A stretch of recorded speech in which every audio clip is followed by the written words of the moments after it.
Quem define a agenda pública é a Veja.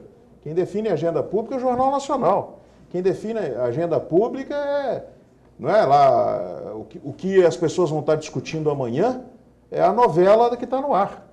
Isso não há nenhuma dúvida. Eu não estou me referindo à ausência de capacidade da mídia de criar a agenda pública. Muito pelo contrário, este é provavelmente o grande poder da mídia hoje, é que é ela que define a agenda pública. Não são mais os partidos políticos, não é o Congresso, é ela que define. A questão é se a agenda pública definida pela mídia coincide com o interesse público, ou se coincide com o interesse dela, mídia, sobretudo dentro do quadro de transformação das empresas de mídia em grandes conglomerados.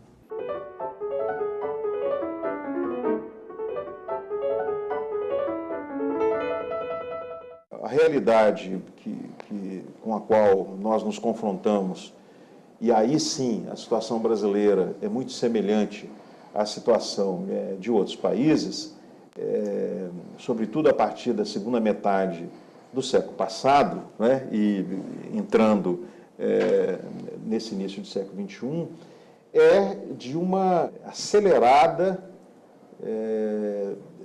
concentração da propriedade dos meios de comunicação em torno, sobretudo, de grandes conglomerados multinacionais. As empresas de mídia, elas próprias se transformaram em grandes empresas, né? Elas são, ao mesmo tempo, empresas de mídia e grandes agentes econômicos, atores econômicos importantíssimos. Certamente, um dos causadores desse fenômeno da concentração é a famosa revolução digital, né? Porque com a possibilidade tecnológica de redução de qualquer sinal, né, a 2 dígitos binários, né, isso provoca a diluição das fronteiras que existiam antes, né, entre as diferentes tecnologias que compunham esse quadro grande do espaço das comunicações.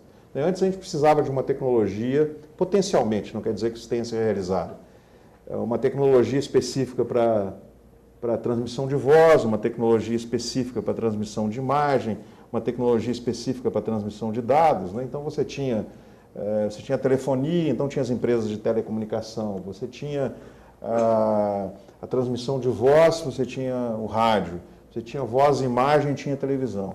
Com a revolução digital, você tem uma única tecnologia, por exemplo, um cabo de fibra ótica, que possibilita a transmissão de qualquer sinal, voz, imagem, som, né?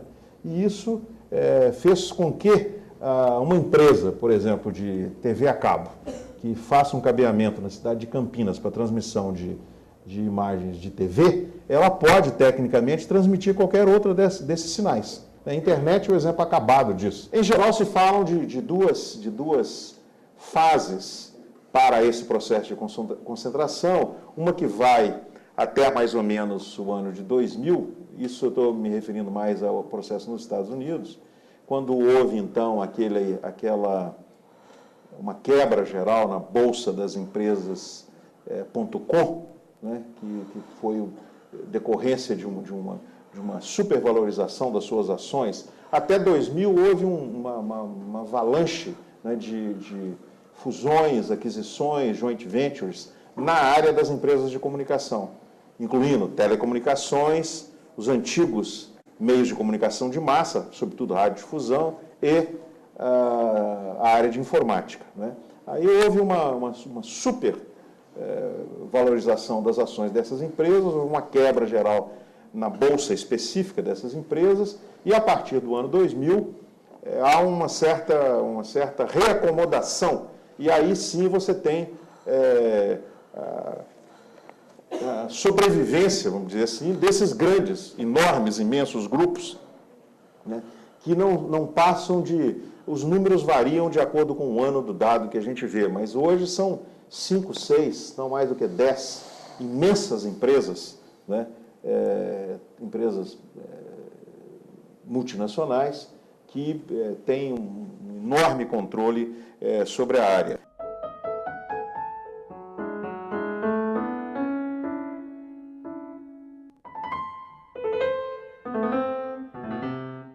a All Time Warner, né?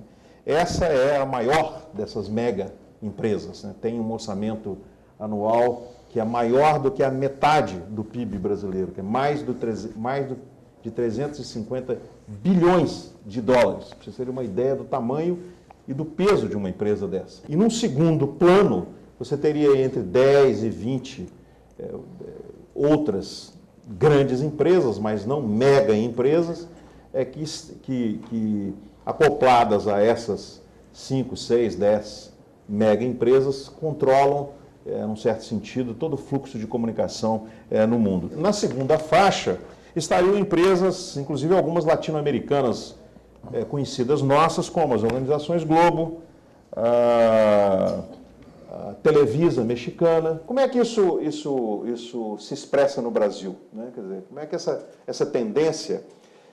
Porque essa tendência, eu associei ela aqui com o processo de globalização e tal, mas ela decola, na verdade, a partir da década de 90 nos Estados Unidos, porque na década de 90 nos Estados Unidos, o Congresso americano aprovou uma nova legislação para a área, um ato de Telecommunications Act, foi em 1996. E esse Telecommunications Act, ele abriu a possibilidade de fusões que na legislação americana não eram permitidas até a aprovação desse ato. Então, a exploração, por exemplo, de serviços de cabo por uma empresa de telecomunicações e vários cruzamentos desse tipo. Então, isso deflagrou um processo acelerou esse processo de concentração e esse processo se expandiu para fora dos Estados Unidos com um movimento de privatização, né, sobretudo das empresas de telecomunicação, que foi um movimento que ganhou força no mundo inteiro, até porque, com a força que os Estados Unidos têm, por exemplo, em organismos internacionais como a organização multilaterais, como a OMC, a Organização Mundial do Comércio, isso passou a ser uma exigência, né, de compromisso dos países que iriam entrar lá. Então, a repercussão desse movimento de concentração ocorre em vários países e certamente ocorre no Brasil. No Brasil houve a privatização do serviço de telecomunicações, como todo mundo sabe, e em decorrência desse processo também de revolução digital, de convergência tecnológica, há vários movimentos que estão ocorrendo nesse momento entre os principais atores da área, né?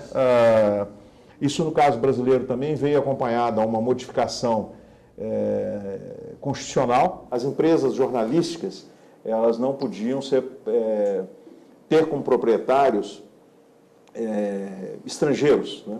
E em 2002, o Congresso aprovou uma emenda constitucional que permite a entrada de até 30% de capital estrangeiro na composição societária dessas empresas.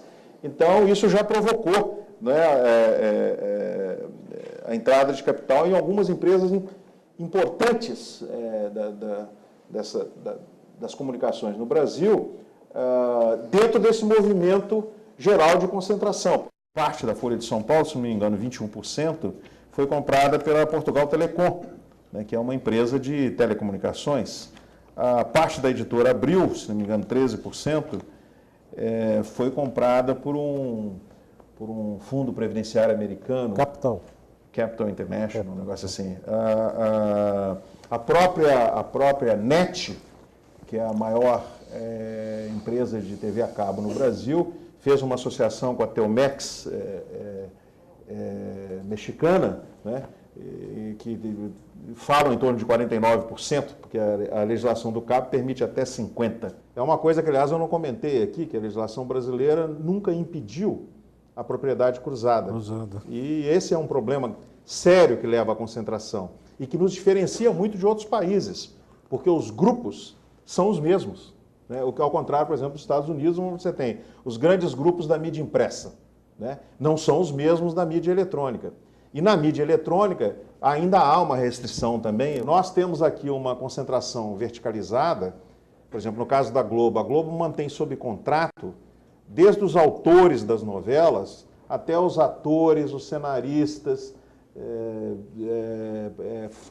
vende o disco com as músicas, promove nas revistas, tá certo? Quer dizer, os executivos chamam isso de sinergia. Quando eu era estudante de graduação, isso chamava monopolização, agora mudou de nome.